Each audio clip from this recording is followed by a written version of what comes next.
Di video ini kita akan membahas mengenai sistem disiplin yang telah menciptakan beberapa perusahaan paling sukses di dunia. Beberapa individu paling fokus di planet ini dan salah satu budaya yang paling dihormati dalam sejarah manusia, yaitu budaya Jepang. Oke, sekarang kita mulai dengan pertanyaan, pernahkah kamu merasa malas, tidak fokus, tidak konsisten, atau seperti kamu memulai sesuatu tetapi tidak pernah menyelesaikannya? Apakah kamu menetapkan tujuan tetapi kemudian kehilangan momentum setelah beberapa hari? Apakah kamu mengatakan ingin menjadi sukses, disiplin, produktif, tetapi tidak tahu harus mulai dari mana? Kamu tidak sendirian, karena orang Jepang tidak menganggap disiplin sebagai motivasi atau suasana hati. Mereka menganggapnya sebagai cara hidup, pola pikir, sistem harian, kebiasaan yang begitu mengakar dalam dirimu, sehingga kamu tidak perlu lagi berusaha untuk disiplin. Kamu menjadi disiplin itu sendiri. Ini adalah 7 aturan disiplin Jepang yang ampuh.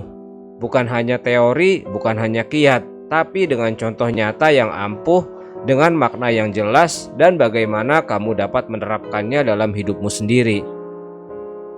Bahkan jika kamu pernah gagal sebelumnya, bahkan jika kamu merasa tersesat saat ini, kamu akan melihat mengapa setiap aturan itu penting, dan bagaimana aturan itu akan sepenuhnya membangun kembali pola pikir, kebiasaan, dan disiplin harianmu. Aturan pertama adalah Kaizen, yang artinya disiplin perbaikan berkelanjutan.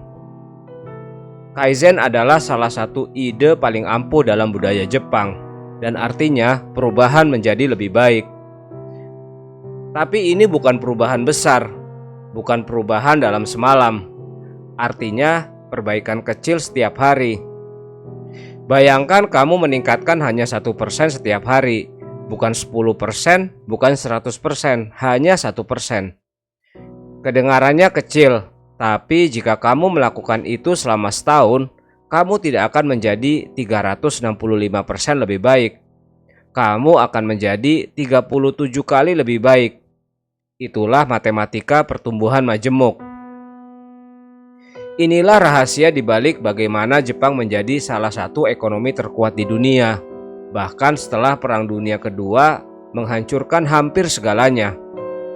Alih-alih mencoba memperbaiki semuanya dalam semalam, mereka fokus pada perubahan kecil setiap hari. Di pabrik, di sekolah, di rumah. Satu perbaikan proses kecil, satu meja yang lebih bersih, satu langkah produksi yang lebih baik, satu interaksi pelanggan yang lebih sopan. Semua ini terakumulasi dan hasilnya perusahaan Jepang seperti Toyota, Sony, Honda menjadi pemimpin dunia. Contoh nyata, Toyota salah satu perusahaan mobil terbesar di dunia. Tidak naik ke puncak karena mereka memiliki mobil terbaik. Mereka naik ke puncak karena Kaizen.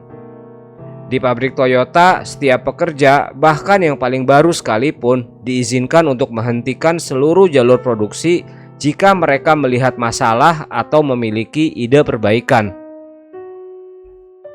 Bayangkan itu, sebuah perusahaan mobil bernilai miliaran dolar dan seorang pekerja biasa dapat menghentikan mesin hanya untuk menyarankan perbaikan kecil. Itulah Kaizen. Ini menghargai kekuatan perubahan kecil. Seorang pekerja pabrik berkata, "Pada awalnya saya tidak mengerti mengapa ide-ide saya penting. Namun setiap kali saya bersuara dan melakukan perubahan, prosesnya membaik dan saya merasa bangga, bukan hanya karena membangun mobil, tetapi juga karena membangun sistem yang lebih baik." Itulah disiplin, itulah kepemilikan, itulah Kaizen. Lalu bagaimana denganmu? Kamu tidak perlu bangun besok dan tiba-tiba menjadi orang paling produktif di dunia. Kamu nggak perlu menjadi jutawan dalam 30 hari. Kamu nggak perlu mengubah tubuh kamu dalam 1 minggu. Kamu hanya perlu mengajukan satu pertanyaan setiap hari. Apa yang dapat saya tingkatkan hanya 1% hari ini? Mungkin itu merapikan tempat tidurmu. Mungkin itu membaca selama 10 menit. Mungkin itu menghapus satu aplikasi yang gak guna. Mungkin itu menuliskan tujuanmu. Mungkin itu memilih air putih daripada soda. Tindakannya kecil tapi disiplinnya tidak terbendung. Jika kamu menerapkan Kaizen, kamu menghilangkan tekanan untuk menjadi sempurna. Kamu berhenti berpikir, saya gagal lagi. Sebaliknya, kamu mulai mengatakan, saya terus berkembang setiap hari. Dan pola pikir itu, langkah kecil yang diulangi setiap hari akan membawa kamu ke tempat-tempat yang tidak pernah bisa dicapai oleh motivasi. Kaizen sama dengan peningkatan berkelanjutan. Satu langkah kecil setiap hari. Digunakan oleh perusahaan Toyota untuk membangun sistem kelas dunia.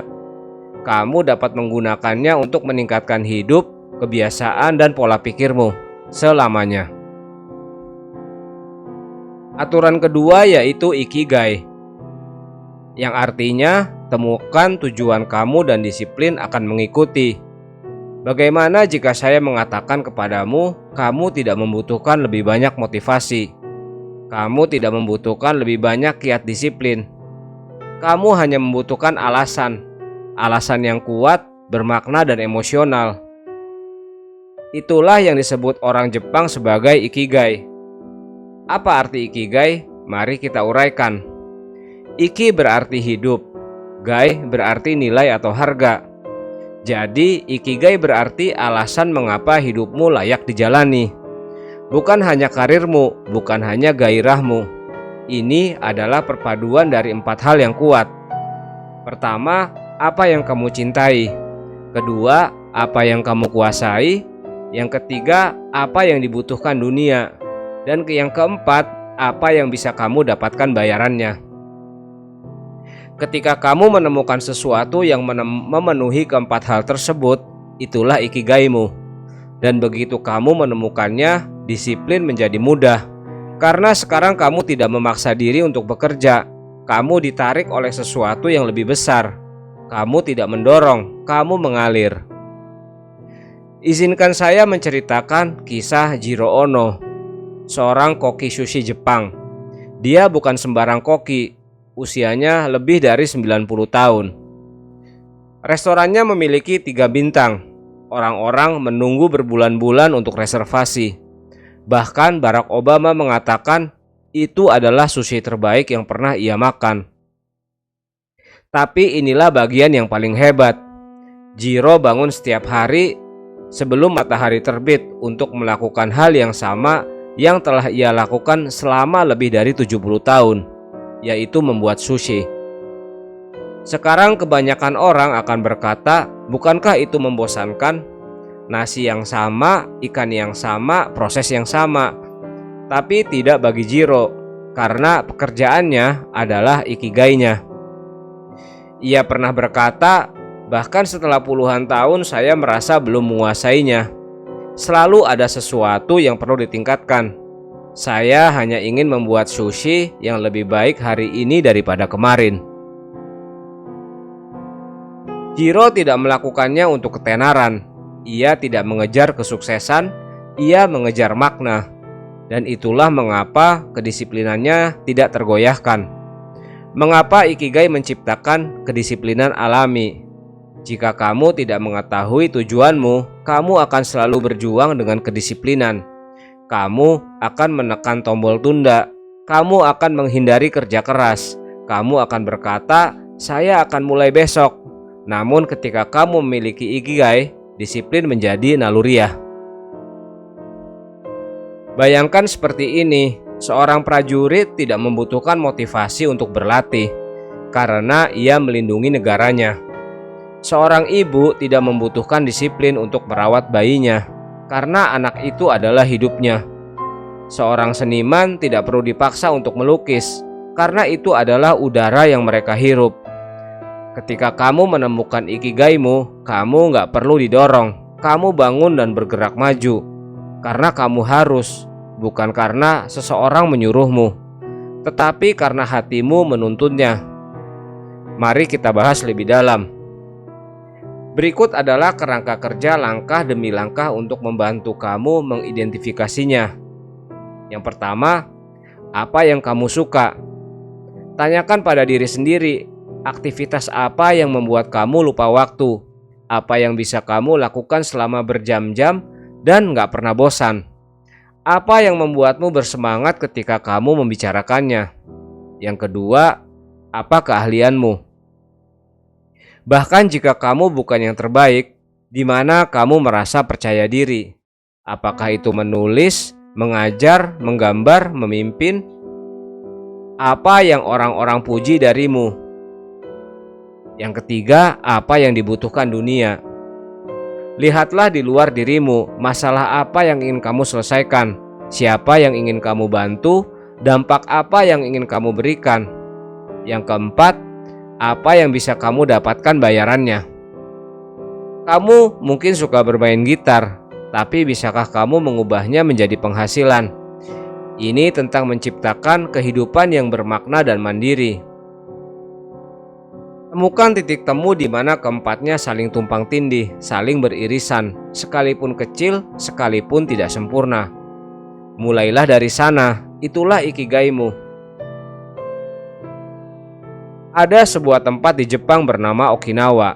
Tempat itu memiliki salah satu persentase tertinggi orang yang hidup hingga usia lebih dari 100 tahun. Dan ketika para peneliti bertanya kepada mereka mengapa mereka hidup begitu lama, mereka tidak berbicara tentang diet atau olahraga terlebih dahulu. Mereka berbicara tentang ikigai. Seorang pria berkata, "Setiap hari saya bangun dan saya memiliki sesuatu untuk dilakukan. Seseorang untuk dibantu, kebun untuk ditanami, senyuman untuk diberikan. Itulah mengapa saya hidup." Orang-orang ini tidak pernah pensiun. Mereka tidak duduk dan menunggu kematian. Mereka hidup dengan tujuan sampai napas terakhir mereka. Itu adalah disiplin yang didorong oleh ikigai. Kamu mungkin berpikir, tapi saya belum tahu ikigai saya. Ya nggak apa-apa. Kamu tidak menemukannya dalam semalam. Kamu membangunnya melalui refleksi, tindakan, dan keberanian. Berikut adalah cara kamu dapat memulainya. Mulailah melakukan lebih banyak hal yang membuat kamu bersemangat, bahkan secara gratis. Jelajahi keterampilan baru, menulis, pemrograman, mengajar atau seni, atau menjadi sukarelawan untuk sesuatu yang bermakna. Bangun proyek sampingan di sekitar apa yang kamu sukai. Katakan tidak pada hal-hal yang terasa tidak bermakna. Katakan ya pada hal-hal yang terasa penting. Dan yang terpenting, jangan mengejar uang, kejar makna. Karena ketika kamu menciptakan makna, uang pada akhirnya akan mengikuti. Aturan yang ketiga adalah Shitsuke, yaitu disiplin karakter dan pengendalian diri. Budaya Jepang yang sering diabaikan banyak orang bukan karena tersembunyi, tetapi karena sudah begitu menyatu dalam kehidupan sehari-hari sehingga mereka bahkan tidak menganggapnya istimewa. Itu disebut Shitsuke dan artinya jauh lebih besar daripada sekedar sopan santun atau perilaku. Shitsuke adalah disiplin karakter yang berakar dalam. Ini tentang bagaimana kamu membawa diri, bagaimana kamu memperlakukan orang lain ketika tidak ada yang melihat, bagaimana kamu hidup ketika tidak ada hadiah, tidak ada hukuman, hanya kamu dan kode batinmu. Singkatnya, Shitsuke adalah disiplin diri yang menjadi sifat keduamu. Ini bukan sesuatu yang kamu lakukan, tetapi sesuatu yang kamu miliki. Ini bukan tentang aturan yang tertulis di dinding, tetapi tentang nilai-nilai yang tertulis di dalam jiwamu. Inilah yang ditanamkan orang Jepang sejak kecil, bukan dengan berteriak, bukan dengan rasa takut, tetapi dengan pengulangan, pengamatan, dan ritual. Shitsuke mengajarkan kamu bahwa disiplin bukanlah tentang tekanan, tetapi tentang latihan. Mari kita lihat lebih dekat sebuah sekolah dasar di Jepang. Setiap pagi anak-anak datang dengan seragam bersih, tersenyum sopan, membawa kain untuk membersihkan sekolah mereka. Di Jepang, siswa membersihkan ruang kelas, toilet, lorong, dan bahkan area makan siang mereka sendiri. Tidak ada petugas kebersihan, tidak ada yang dibayar untuk membersihkan setelah mereka.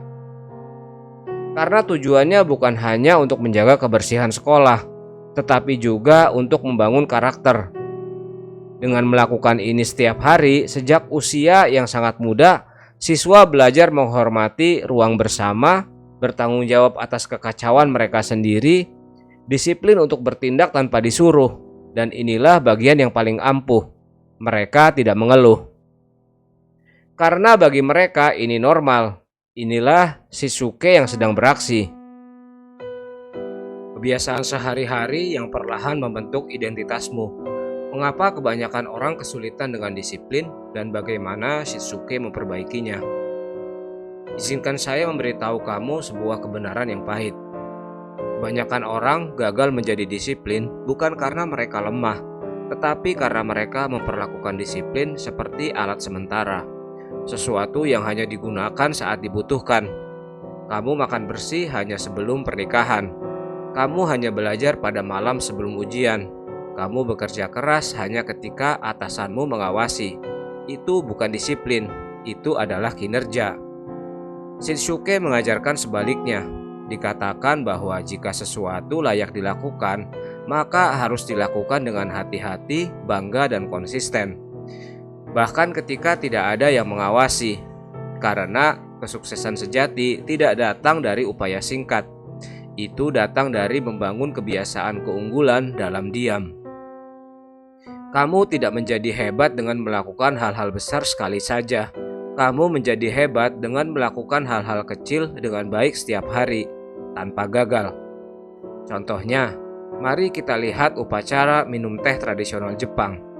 Ini adalah salah satu ritual paling damai dan elegan di dunia. Setiap gerakan dari cara tuan rumah berjalan, hingga cara teh dituangkan, hingga cara cangkir dipegang, dipraktikkan dengan presisi dan keanggunan. Nah, inilah bagian yang menakjubkan. Ini bukan hanya tentang teh, ini tentang pola pikir. Guru teh berlatih selama puluhan tahun. Mereka berlatih membungkuk, menuangkan, melipat kain, dan menyapa tamu berulang kali. Mengapa? Karena setiap gerakan mencerminkan disiplin batin. Kamu belajar melakukan segala sesuatu dengan hati-hati, dengan kehadiran dan rasa hormat. Dan ketika pola pikir itu memasuki upacara minum tehmu, pada akhirnya akan memasuki seluruh hidupmu. Itulah Shinsuke. Kamu mungkin tidak bersekolah di sekolah Jepang. Kamu mungkin tidak pernah melakukan upacara minum teh. Tapi inilah kebenarannya. Kamu sudah membangun karaktermu setiap hari, setiap kali kamu datang tepat waktu atau terlambat. Kamu melatih identitasmu. Setiap kali kamu membersihkan ruanganmu atau membiarkannya berantakan, kamu membentuk disiplinmu. Setiap kali kamu bicara dengan hormat atau dengan marah, kamu membangun versi dirimu. Kamu menjadi siapa yang kamu latih. Itulah inti dari Shinsuke. Ini bukan tentang aturan, ini tentang pengulangan. Kamu tidak perlu memaksa disiplin. Kamu perlu merancang lingkungan dan tindakanmu untuk membuat disiplin menjadi otomatis. Aturan keempat yaitu kaikaku atau disiplin perubahan radikal. Ada saatnya dalam kehidupan setiap orang ketika perbaikan kecil tidak cukup, ketika rutinitas menjadi jebakan, ketika konsistensi menjadi kepuasan diri, dan satu-satunya cara untuk berkembang adalah dengan melakukan sesuatu yang radikal. Dalam bahasa Jepang, ini disebut kaikaku. Artinya reformasi, transformasi, perubahan arah yang lengkap.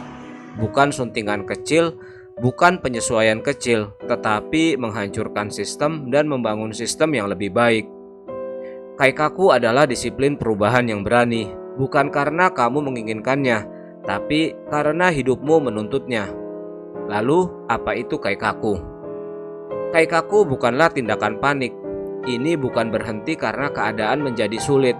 Kaikaku adalah ketika kamu menyadari bahwa jalanmu saat ini, lingkunganmu, kebiasaanmu, gaya hidupmu tidak lagi membantumu berkembang. Dan kamu memiliki disiplin untuk melakukan sesuatu yang drastis untuk mengubahnya. Ini bisa berarti meninggalkan pekerjaan yang beracun bukan karena mudah, tetapi karena pekerjaan itu menghancurkan masa depanmu.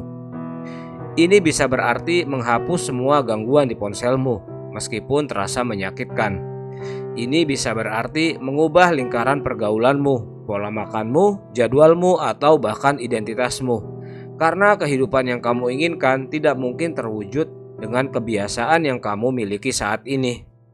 Kaikaku bukan untuk orang malas. Ini bukan untuk orang yang nyaman. Ini untuk orang yang berani. Mari kita lihat sebuah perusahaan legendaris dari Jepang, Nintendo. Sebagian besar orang saat ini mengenal Nintendo melalui game seperti Mario Bros, Zelda, Pokemon. Tetapi sangat sedikit yang mengetahui kisah disiplin radikal di balik kesuksesannya. Nintendo didirikan pada tahun 1889. Dan tahukah kamu apa yang awalnya mereka buat? Yaitu kartu bermain buatan tangan untuk keluarga Jepang. Selama hampir 70 tahun mereka tetap berada di bisnis itu. Tapi pada tahun 50-an permintaan menyusut. Orang-orang menginginkan sesuatu yang lain. Ini adalah momen Kaikaku mereka. Mereka bisa saja terus membuat kartu. Mereka bisa saja tetap berada di zona nyaman mereka. Namun sebaliknya, kepemimpinan mengambil resiko besar. Mereka mulai bereksperimen bukan dengan kartu, tetapi dengan mainan. Kemudian permainan elektronik, lalu konsol. Dan pada tahun 1980-an, mereka meluncurkan Nintendo Entertainment System yang sepenuhnya mengubah dunia game. Saat ini Nintendo bernilai lebih dari 60 miliar dolar. Dan semua itu terjadi karena mereka memiliki disiplin untuk mengatakan cara lama kita bukanlah masa depan kita. Mari kita hancurkan apa yang nyaman dan menciptakan apa yang dibutuhkan. Itulah Kaikaku. Dalam aturan pertama kita berbicara tentang Kaizen, peningkatan yang lambat dan stabil. Terkadang Kaizen terlalu lambat untuk kehidupan yang sedang berantakan. Terkadang kamu tidak punya waktu 10 tahun untuk berubah. Terkadang kamu perlu melakukan sesuatu yang drastis hari ini. Sebelum kamu kehilangan lebih banyak waktu, energi, dan kesempatan, disitulah Kaikaku berperan. Ini adalah saat kamu berhenti membuat alasan. Kamu berhenti mengatakan suatu hari nanti, dan kamu berkata, saya sudah cukup. Versi lama diri saya berakhir di sini. Versi baru dimulai sekarang. Ini adalah kisah seorang pria yang mempraktikkan Kaikaku. Ia berusia 38 tahun. Ia memiliki pekerjaan yang layak, keluarga, dan rumah kecil. Dari luar hidupnya tampak baik-baik saja, tetapi di dalam ia sangat tidak bahagia. Ia kelebihan berat badan, kecanduan makanan cepat saji, depresi, cemas, dan terjebak. Ia terus mengatakan akan berubah perlahan. Ia membeli buku, membuat resolusi, memulai rutinitas. Tetapi tidak ada yang berhasil. Karena ia mencoba memperbaiki sistem yang rusak dengan tetap berada di dalamnya. Sampai suatu hari sesuatu terjadi. Dia mengambil cuti seminggu, mematikan ponselnya, membuang semua makanan olahan dari dapurnya, membatalkan semua langganan yang tidak perlu, bangun pukul 5 pagi, berjalan kaki selama 90 menit, menulis di jurnal, dan mengubah segalanya. Apakah itu mudah? Tidak. Apakah itu permanen? Tidak langsung. Tapi itu adalah titik balik. Itulah Kaikaku. Keputusan untuk membakar cetak biru lama dan menggambar yang baru. Bagaimana mengetahui apakah kamu membutuhkan Kaikaku? Tanyakan pada dirimu pertanyaan-pertanyaan ini. Apakah saya mengulangi masalah yang sama bulan demi bulan, tahun demi tahun? Apakah saya berkembang atau hanya bertahan hidup? Apakah saya masih menyalahkan lingkungan alih-alih mengubahnya? Apakah saya hidup dengan energi atau hanya sekedar ada? Apakah saya menunggu waktu yang tepat untuk memulai kembali? Jika jawaban untuk sebagian pertanyaan ini adalah ya, maka kamu tidak membutuhkan motivasi, kamu membutuhkan Kaikaku. Kamu sudah mengetahuinya sejak lama. Kamu hanya menunggu rasa sakitnya semakin parah. Tapi mengapa menunggu? Mengapa tetap terjebak ketika kebebasan hanya berjarak satu keputusan berani? Bagaimana cara mempraktikkan kaikaku? Meskipun kamu takut, kaikaku itu menakutkan. Ini membutuhkan keberanian emosional, tetapi kamu tidak perlu mengubah semuanya dalam semalam. Kamu hanya perlu mengubah hal yang tepat dengan berani dan sepenuhnya. Berikut cara memulainya. Identifikasi apa yang tidak lagi berfungsi. Jujurlah secara belak-belakan. Apakah itu rutinitasmu, lingkaran sosialmu, pekerjaanmu, kebiasaan kesehatanmu? Berkomitmenlah pada satu perubahan radikal, bukan 10 perubahan kecil. Hanya satu tindakan berani yang mengubah arahmu. Tinggalkanlah hal yang selama ini kamu toleransi. Mulailah hal yang selama ini kamu hindari. Lepaskan identitas masa lalumu.